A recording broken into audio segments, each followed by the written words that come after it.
Shalom. Shalom. Nous sommes les Hébreux Israélites, camp GMS Montréal. On va commencer en donnant tout honneur, toute gloire à Yahweh, Ba'Hashem, Yahusha, Ba'Hashem, Okakodash.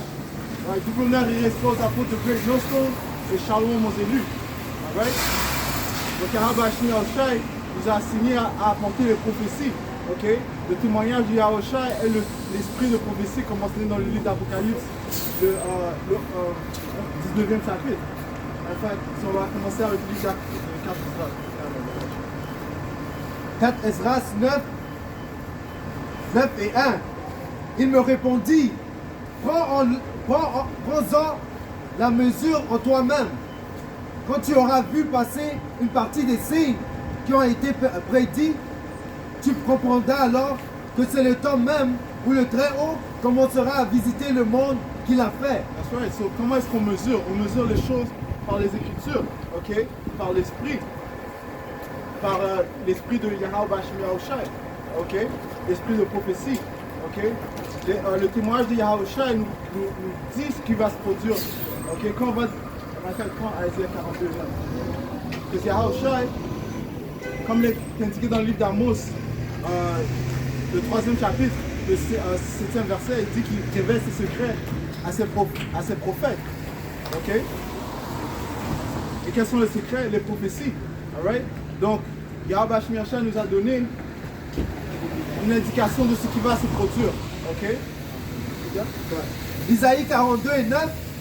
Voici, les premières choses se sont accomplies et je vous annonce des nouvelles. Avant qu'elles arrivent, je vous les ai prédits. Avant que les choses se passent, il nous a prédit. Ok? Isaïe 42 et 9. Voici, les premières choses se sont accomplies. Right. Quelles sont les premières choses? Des prophéties qui sont déjà produites, telles que le déluge. Okay? Le fait qu'Israël serait mis en captivité. Le fait que nous perdrons notre héritage. Okay? Ainsi de suite. Alright? Et je vous annonce des nouvelles. Right. Il nous annonce des nouvelles. Quelles sont les nouvelles prophéties qu'il nous annonce? La Troisième Guerre mondiale. Okay? L'implémentation de la marque de la bête. Alright? La famine. Right? La famine. Okay? L'angoisse de Jacob. Okay? Toutes ces prophéties, Yahweh Ba'Hashem Yahusha nous les annonce avant qu'elles se produisent, afin qu'on avertisse le peuple. Okay? Les soi-disant latinos, les soi-disant amérindiens, les soi-disant noirs qui sont les Israélites dont la Bible parle. Alright? Alright? So, et la raison pour laquelle nous prophétisons les œuvres de Yahweh Ba'Hashem Yahusha, c'est afin d'être exemple du jugement, que le sang de ceux qui n'ont pas pris garde de la parole ne soit pas sur nous. Ok? 4e Esdras 9 et 1. Il me répondit, prends-en la mesure en toi-même. Quand tu auras vu passer une partie des signes qui ont été prédits, tu comprendras alors que c'est le temps même où le Très-Haut commencera à visiter le monde qu'il a fait. Right, si nous voyons clairement que Yahweh Ba'Hashem Yahusha est en train de visiter cette place. Okay? Le nom de jugement qui est en train de se propager sur la terre. Okay? La violence qui est en train d'augmenter. Right? Le fait que la Russie est convaincue qu'elle va devenir la prochaine puissance mondiale. Okay? Et nous sommes dans les temps de guerre. Right? On voit maintenant que l'Amérique est en train d'augmenter les sanctions. Il n'y a plus d'huile maintenant qui va entrer, d'huile russe qui va entrer en Amérique. McDonald's en Amérique, en Russie, shut down. Apple, shut down. Netflix, shut down. So, nous sommes dans les temps de guerre, ok? Et qu'est-ce que Yahusha a dit? Ne pensez pas que je suis venu apporter la paix dans le monde, mais le feu, alright? Ça dit, ça c'est une guerre économique, tu vois ça? So, quand il fait ça en Russie, qu'est-ce que les Russes vont faire à eux, tu vois? Ça ne va pas juste être une rue qui va être, Russie, les personnes en russe qui va être affectée, c'est tout le monde qui va être affecté. Juste pour ajouter ce que le frère dit, ça va mener à quoi? Ça va mener à l'implémentation de la marque de la bête. Pourquoi? Parce qu'il pousse ça, un système monétaire digital. OK? You know? So, on ne doit pas être surpris si les cyberattaques arrivent. Alright? Verset 3.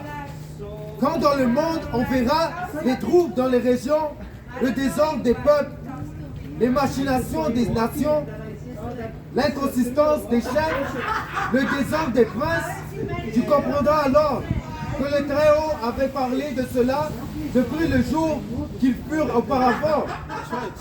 Il a prévenu les prophètes et nous voyons devant nous. OK? Les gens, déjà, ils ont oublié qu'il y avait un convoy il y a quelques semaines. OK? Le nombre d'insurrections, le nombre de rébellions qu'il y a eu à cause du C-19. Alright? Tous ces signes sont des signes qui ont été prophétisés dès le début. Ok, Yahweh a prévenu ses prophètes que ces choses-là allaient arriver. Au commencement, car de même que pour tout ce qui a été fait dans le monde, le commencement est évident et la fin manifeste. La fin est manifeste. Et quelle est la fin? Comme le mentionné dans le livre, dans ce même livre, le 6e chapitre. Enfin, si vous prendre ça, ça dit que Esau Edom est la fin de cet âge. Ok, Jacob est le début de celui qui viendra. Ok, Jacob, parlant des Israélites, ok, qui vont régner dans le royaume sur la terre, ok, commençant par Yahaoshai et 144 000 qui seront les prochains juges du monde. Alright? You have something, brother? Isaiah 46 et verset 10, j'annonce dès le commencement ce qui doit arriver et longtemps d'avance ce qui n'est pas encore accompli. Je dis, mes arrêts subsisteront et j'exécuterai toute ma volonté. That's right. Il n'y a rien que l'on puisse faire. Il n'y a rien que personne puisse faire pour arrêter le plan de Yahweh Hashem Yahushua. Ok, c'est déjà écrit. Ces plans sont déjà écrits et ils vont se produire. Alright? Le fait de descendre, d'abaisser Esau Edom et élever le royaume d'Israël. Le royaume d'Israël commence avec les prophètes qui sont en train de prophétiser le témoignage de Yahushua. Apocalypse 11 et 14. Le deuxième malheur est passé, mais attention, le troisième doit venir bientôt. Right. Beautiful. Donc ceci parle de quoi? Ok, ça parle que les deux guerres mondiales se sont déjà produites. La troisième approche bientôt. Nous sommes témoins de la troisième. Okay, comme le frère a dit, ça commence économiquement, mais finalement, les fusils vont commencer à sortir. Et quand on dit fusil, on parle en fait d'armes nucléaires. Okay? Isaiah 9 et 5. Okay, ça dit que cette guerre, ce ne sera pas une guerre. Isaiah 9 et verset 5, car toute chassure qu'on porte dans la mêlée et tout vêtement guerrier roulé dans le sang seront livrés aux flammes pour être dévorés par le feu. Right. So, cette guerre sera une guerre de feu, une guerre nucléaire. Tous les éléments vont fondre à cause de la chaleur que Yahweh Hashem va apporter. Okay? Alright? Et qui va être responsable de lancer ces armes nucléaires? En fait, plusieurs nations. Okay? Ce sera en fait l'Amérique contre l'Amérique et les alliés et ses alliés contre la Russie et ses alliés. Et les alliés qui sont joints avec l'Amérique vont se tourner contre l'Amérique. Okay? Ils vont se joindre avec la Russie, vont fixer leurs yeux vers Babylone, Amérique, et la faire fondre, la rendre un désert. En fait, on va lire une prophétie concernant la Russie. Ézéchiel 38 et 1. La parole de l'Éternel me fut adressée en ces mots. Fils de l'homme, tourne ta tête vers Gog, au pays de Magog. Right. Quand on parle de Gog, Magog, ça parle de la Russie, okay, qui sont présentement où se trouvaient Gog et Magog, okay, qui étaient de la nation de Japheth. Right. Vers le prince de Roche, de Méshek et de Tubal, et prophétise contre lui. Tu diras, ainsi parle le Seigneur l'Éternel. Voici, j'en veux à toi, Gog, prince de Roche et de Méshek et de Tubal. J'entraînerai et je mettrai une boucle dans ta mâchoire. Alright, qu'est-ce que cela signifie? Ça veut dire que Yahweh Hashem va les faire retourner vers leur ancienne nature. Okay? plus précisément lorsqu'ils étaient l'Union soviétique, leur ancien empire. Alright? Et c'est ce qu'il est en train de faire, le roi de Russie. Ok? Il est en train de collecter les anciennes nations qui faisaient partie de l'Union soviétique, l'Ukraine. Ok? Et plusieurs autres pays. Ok? Continue. Je te ferai sortir, toi et toute ton grande armée, toi et toute ton armée, chevaux et cavaliers, tous vêtus magnifiquement, groupes nombreuses portant le grand et le petit bouclier. Ah ouais, donc ça parle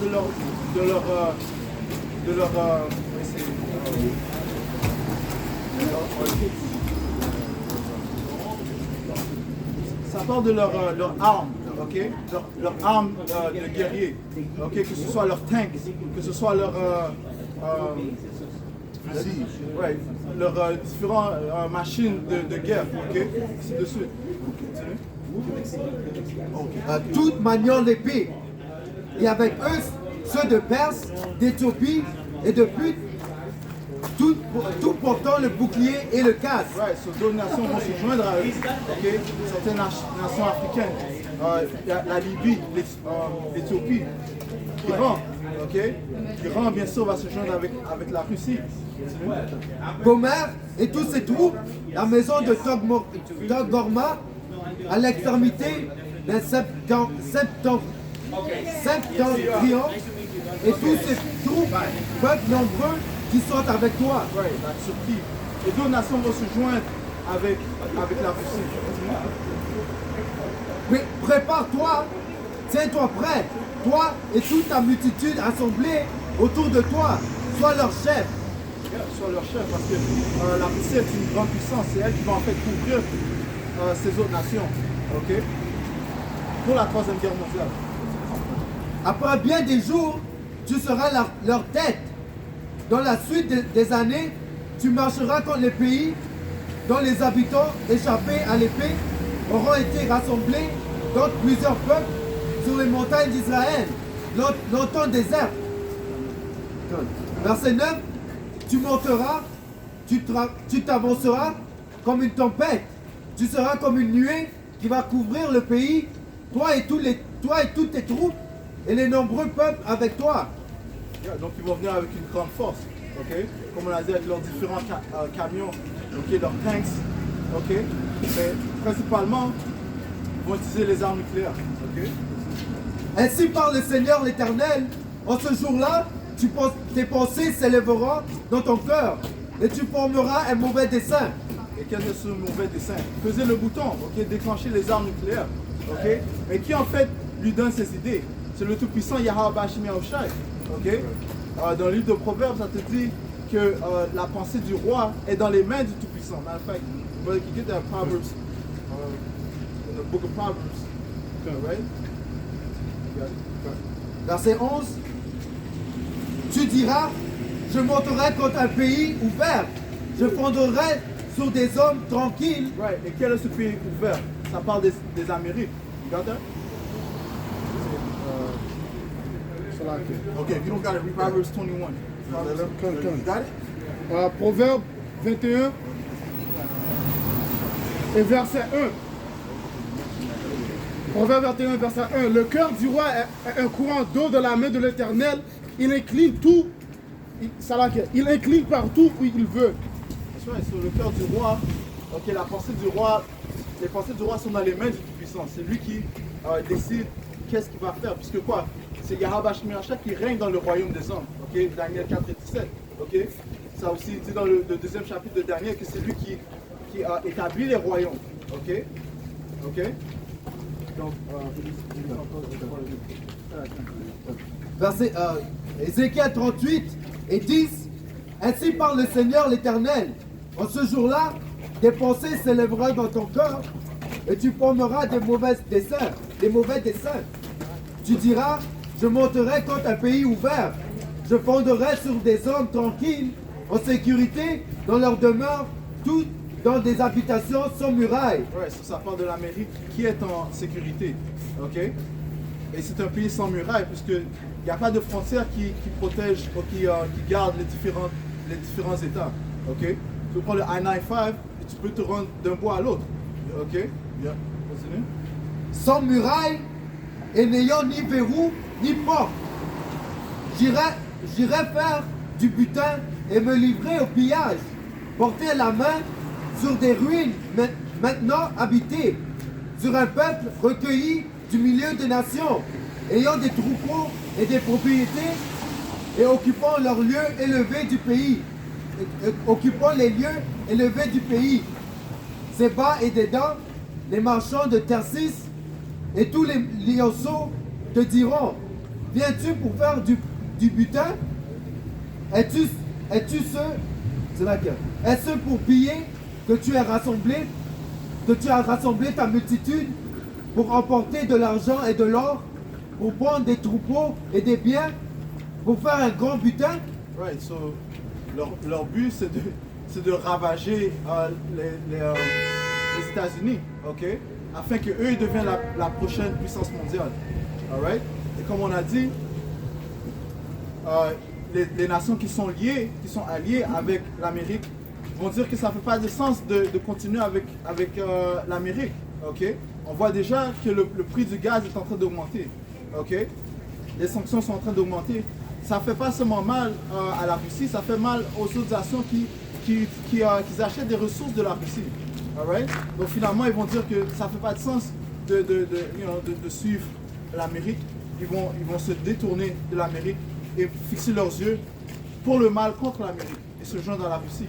Apocalypse 17 et 16. Les 10 cornes que tu as vues et la bête haïront la prostituée. Right. So les 10 cornes parlent des nations faisant partie des nations l'Union européenne et de l'OTAN. Okay?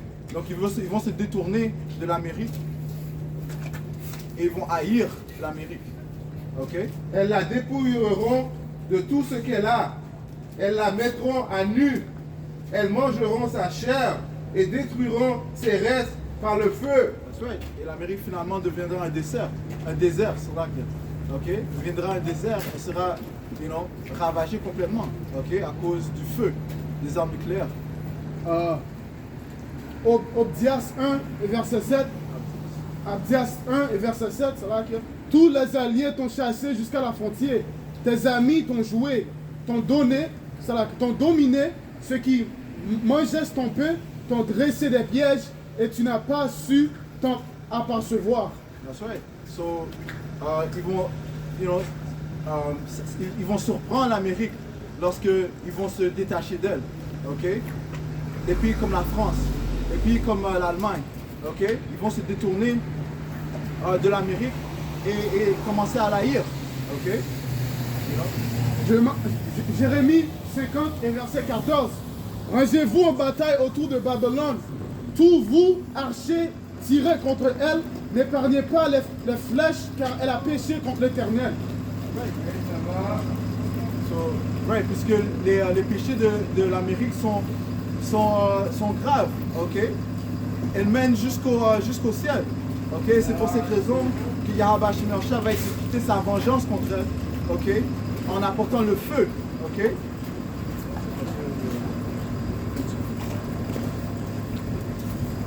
Jérémie 51 et verset 28.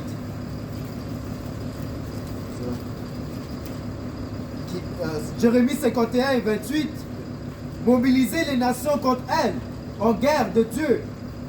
Les rois de Médise, leurs préfets, Ouais, les rois de Médise parlent des rois de la Russie, ok? Continue. tous leurs gouverneurs, tout leur empire, la terre tremble. Elle se met à danser quand les projets du Seigneur contre Babylone se réalisent. Ouais, les projets du puissant contre Babylone se réalisent. Il fait de quoi? De la faire tomber, ok? De mettre fin à son empire. Alright? Continue. Transformer le pays de Babylone en étant désolé, vidé de ses habitants. Les héros de Babylone renoncent au combat. Ils sont tapis dans les recoins.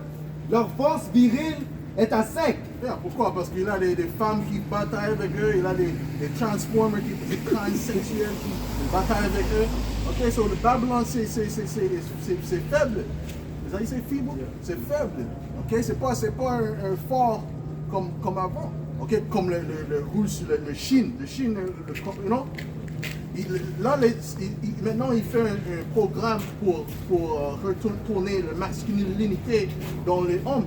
Ok? La Chine fait ça. Ouais. Ok? So, avant, Amérique, il fait quoi? Il fait l'opposé. Ok? Go ahead, man. Isaiah 14 et verset 10. Tous prennent la parole pour se dire, toi aussi, tu es sans force comme nous. Tu es devenu semblable à nous. Yeah, oui, parce que vous êtes faible maintenant. Ok? Vous êtes faible, mais pas juste parce que l'armée, mais aussi parce que ils ont les autres petits pays là des armes nucléaires aussi. Ok? Good, bro. Right. Et you know, comme le frère a dit, toutes les autres nations se disent, ok, ce qui rend les choses égales, ce sont les armes nucléaires. Ok? Maintenant tout le monde est dans un point égal. Ok? C'est ce qui en fait distinguait les Amériques du fait que c'est la première nation à avoir lancé la bombe atomique. Ok? Et de cette cause, c'est ça qui l'a mis à une certaine puissance. Mais maintenant, les autres nations, ils ont des armes nucléaires. Ok? L'Amérique ne peut pas juste aller intervenir en Afghanistan, en Iran et commencer à parler caca. Non, parce qu'eux aussi, ils ont une force nucléaire. Et comme on a lu dans le livre d'Ézéchiel 38, la Russie les protège ces nations. So, il y a ça?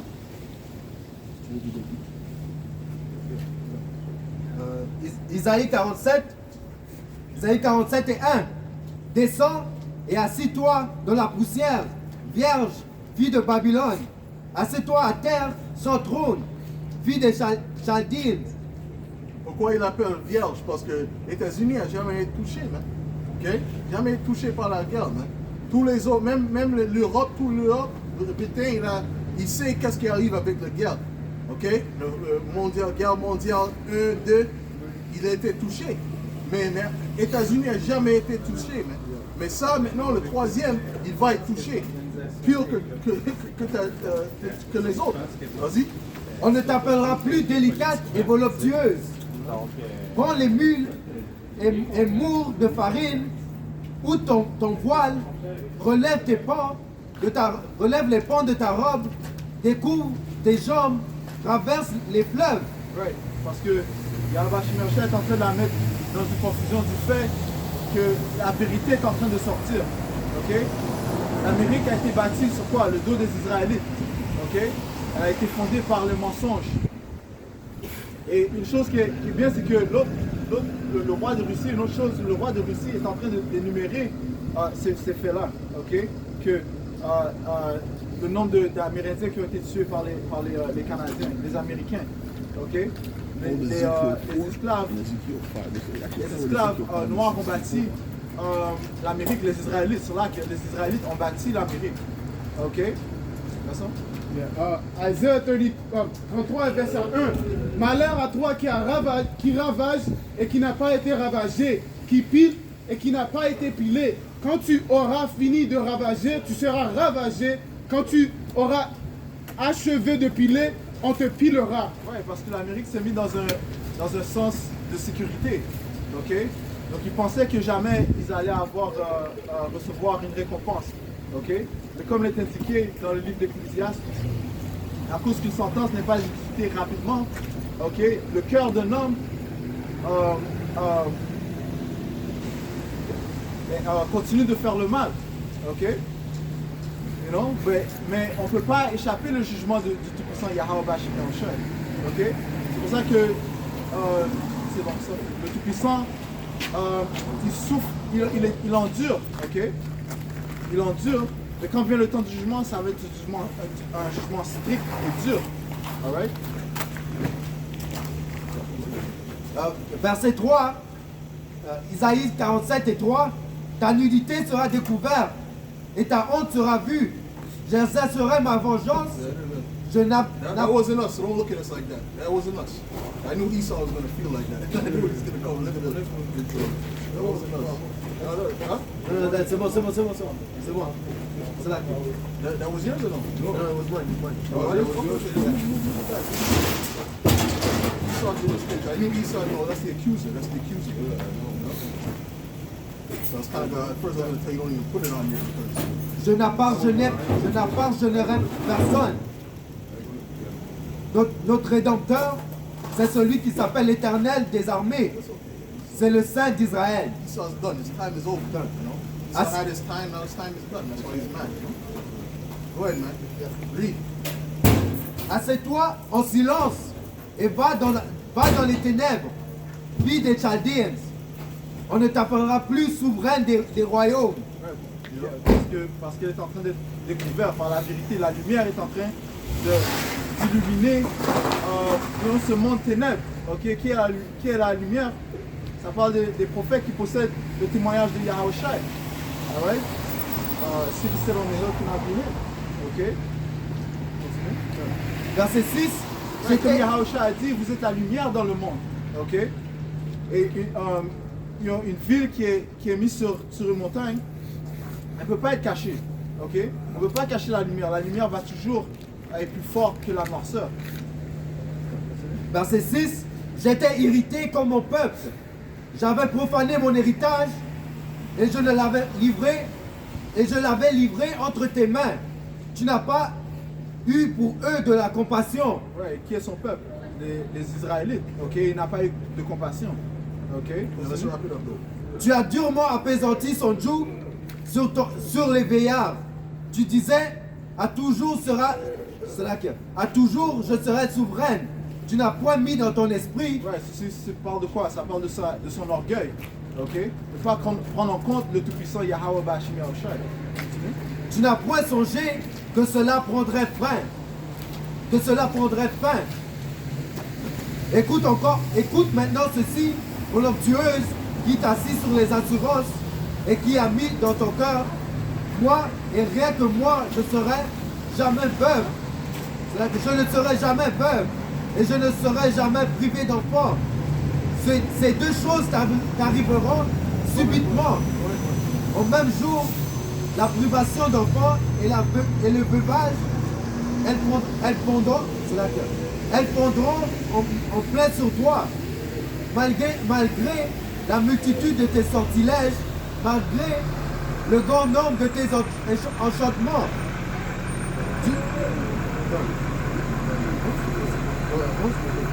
Verset 11, le malheur viendra sur toi sans que tu en vois l'aurore. Ouais, le malheur va venir sur toi sans que tu vois l'aurore. Ok, donc ça va dire que ça va venir soudainement. Le nombre de tourments, d'obstacles que Yahweh Bashim Yahushua va envoyer sur l'Amérique, ils ne pourront pas l'arrêter. Ok? La calamité tombera sur toi sans que tu puisses la conjurer. Et la ruine fondra sur toi tout à coup, à l'improviste. Ok? Sans qu'elle s'en attende, toutes sortes de calamités vont venir sur l'Amérique. Pourquoi? Parce que c'est la fin de son empire. Et on voit les signes que Yahweh Bashim Yahushua nous a donnés. On s'en parle. La troisième guerre mondiale qui est en train d'éclater. Ouais? So, on va couper ça de son de tout honneur, toute gloire à Yahweh Bashim Yahushua Bashim Hakodash. Ouais, double honneur, il reste aux apôtres de Dieu. Nous sommes les Shalom aux élus. Shalom.